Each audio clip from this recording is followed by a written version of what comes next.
International Council for Human Rights, Arbitration, Politics and Strategic Studies. Arbitration. Provide legal support to the arbitrators. Undertake fundraising on behalf of the Council. Ensure financial and administrative management of the Council. Undertake professional development of arbitrators. Undertake communications and awareness raising of a role of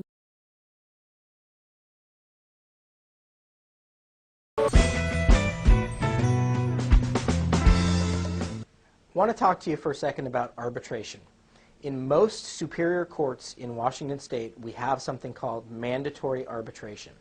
Basically what that means is that we can compel the defense, the other side, to go to arbitration, which is an informal version of a trial, as long as we stipulate or agree that the damages that we're going to ask for, in other words, the amount of money that we're going to ask for, is $50,000 or less. Now, there are pluses and minuses to going forward with the mandatory arbitration process. The first plus is that it gives both sides a reality check.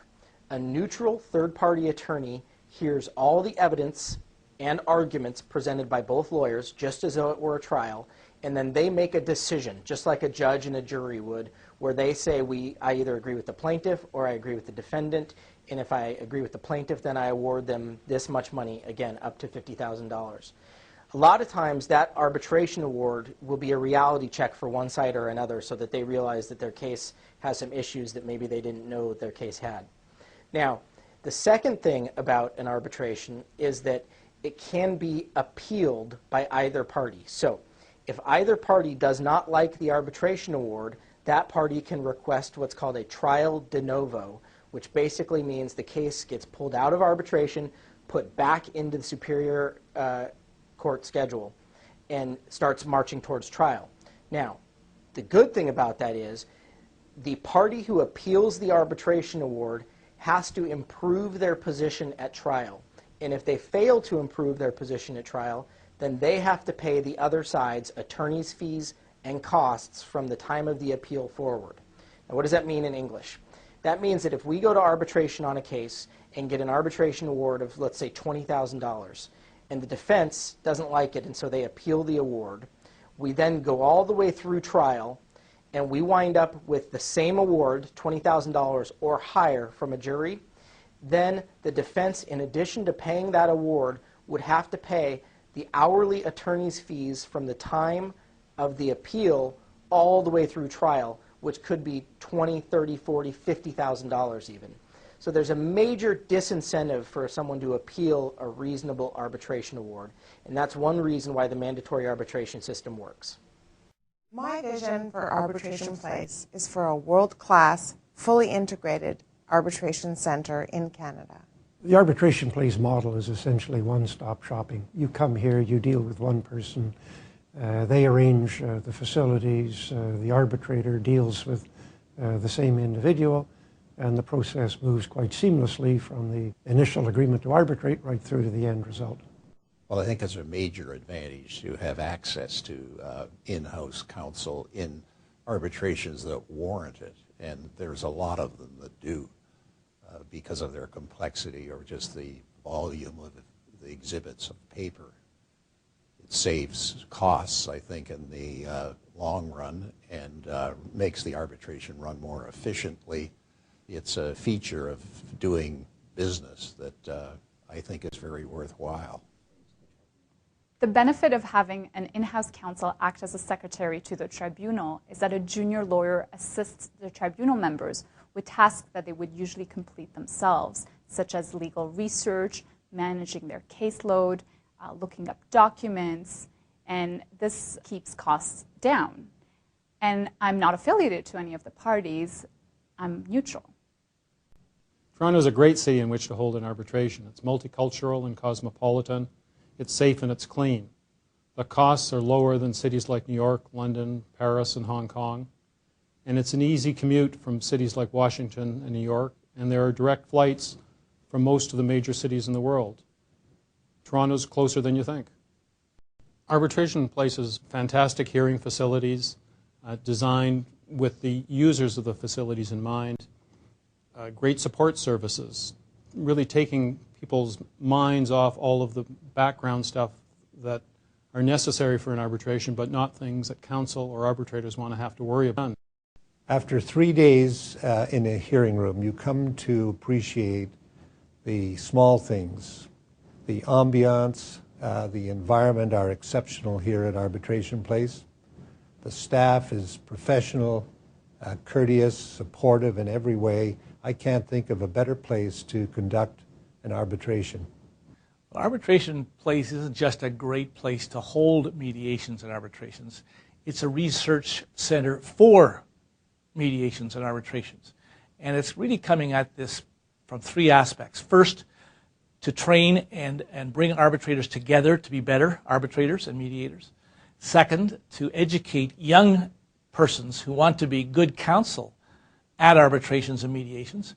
And third, to be a center to bring arbitration centers around the world together to share knowledge and learning about arbitration and mediation. There's all the administrative support you'd want right in the same office, together with court reporters, translation services, everything you need to conduct an arbitration. I cannot think of another facility which equals what Arbitration Place has to offer. It looks after the arbitrators, it looks after the lawyers, it looks after the parties, and the services are second to none. It's all inclusive, and that is what you look for in an arbitration setting. Okay, now we're going to talk about medical malpractice and arbitration agreements, which is a very popular topic. A lot of insurance companies and physicians are moving into the area of doing arbitration agreements. So in this segment, we're going to talk a little bit about the advantages and disadvantages of doing that in your practice. Basically, what is an arbitration agreement? An arbitration agreement is a contract between the doctor and their patient agreeing that in the event there is any type of dispute, that instead of going to traditional court, an alternative form of dispute resolution known as an arbitration will be done. In an arbitration, there is no jury. There is an arbitrator who is kind of like a judge who will make the final decision of what to do. There's also arbitrations where there are 3 arbitrators, one chosen by each side, and then the third arbitrator chosen by both arbitrators. And you present your case, and it is decided that way instead of through the court system. Now, there are some advantages to arbitration. You get to avoid the jury trial. In the event of a case which is highly emotional that you think people are going to be affected by and may give a huge number, not because of the medicine, but just because of the emotion, you may want to get out of that through an arbitration agreement. So it does avoid that fear of a large jury verdict. Also, you can dictate the terms upon which it is handled. Maybe you want an arbitrator that knows a lot about your particular area. Maybe the arbitrator could be a physician. You can require these type of things in the document. Don't forget, the document is going to be handed to your patient upon the time they come into your visit, and they're going to sign it along with all their intake paperwork. So you're developing this strategy before the lawsuit even happens. It is faster than traditional litigation. You don't have to go through the full couple of years that it normally takes to pursue a lawsuit. Instead, arbitration can happen much faster. Also, there's less attorney's fees and costs. It goes hand in hand with the length of the trial. Normally, if you have a trial, you have discovery, you have depositions, that's a lot of lawyer time. And you got to pay those lawyers. Arbitration is much shorter, hence less lawyers' fees. And the other thing you do is you're going to get rid of probably litigious patients, because they're going to see this document when they come in your office. A lot of them, honestly, are not going to like it. They're not going to enjoy the idea that if something goes wrong, they can't sue you. If people already have that mindset in their head, you're better off than walking as a patient. Even though it sounds good, there are some severe disadvantages. There's no guarantee that the agreement you sign will be enforced. Basically, you're putting together a contract and you're forcing the patient to sign it. They really can't negotiate it. This can go before a judge eventually. What's going to happen is that patient, if something goes wrong, they're going to go to a lawyer. The lawyer is going to go down the traditional path of filing a lawsuit. You're going to come in with your arbitration agreement, and that lawyer's not going to like it. So there's going to be a whole hearing before the judge to determine whether that arbitration agreement is going to be upheld. Also, doctors may prefer juries in some cases. Unfortunately, with these arbitrations, often the plaintiff wants one thing, the defense says something else, and the ultimate solution or resolution is somewhere in the middle. There are some cases where the doctor did absolutely nothing wrong. It may sound bad, but it did nothing wrong, and the doctor is confident that his name will be defended better if a jury gets to hear it, and you don't get that opportunity with an arbitration agreement. So in some cases, like a frivolous case, it's probably better to let you go before a jury. There's also limitations on discovery. Because arbitrations are so fast, there's really not a lot of opportunity to do extensive depositions, extensive discovery, interrogatories.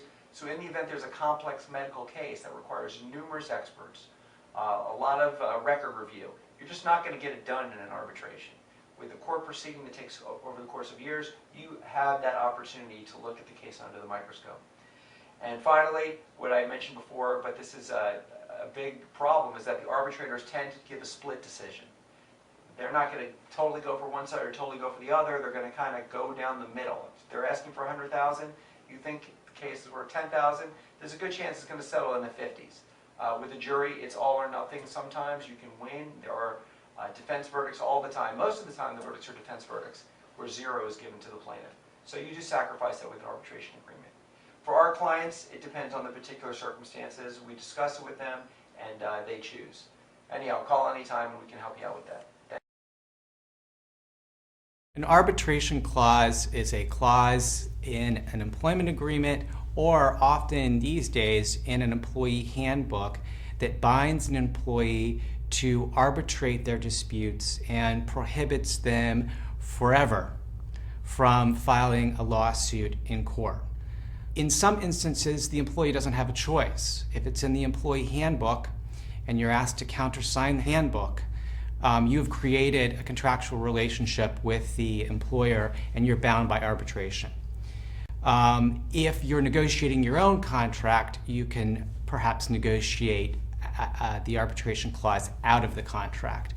It's important because it limits your ability to go after your employer, and you have to arbitrate your dispute, and you cannot file a lawsuit in court, and you cannot have a jury of your peers judge the facts of your case. You're giving up that right, which is a very important right in the United States. My name is Lauren Cooney, and I'm an attorney with Allen & Arcadier in Melbourne, Florida. Today I'm going to be discussing signing an arbitration agreement with your employer. Every person often thinks that they are entitled to their day in court. However, this might not be the case if you sign an arbitration agreement with your employer. Arbitration is a form of alternative dispute resolution. And with an arbitration, you do not decide your dispute in a courtroom. Instead, you appoint an arbitrator who is often knowledgeable in the facts of your dispute and will decide a resolution to the matter. The advantage to arbitration is that it is often much faster than a case in a typical courtroom. Arbitration is a consensual process, so both parties must agree to arbitrate. However, employers often require employees to sign an arbitration agreement. If you sign this arbitration agreement, even if you don't necessarily agree, you will often be bound to arbitration as opposed to filing a International lawsuit in a Council courtroom. for Human Rights, Arbitration, Politics and Strategic Studies.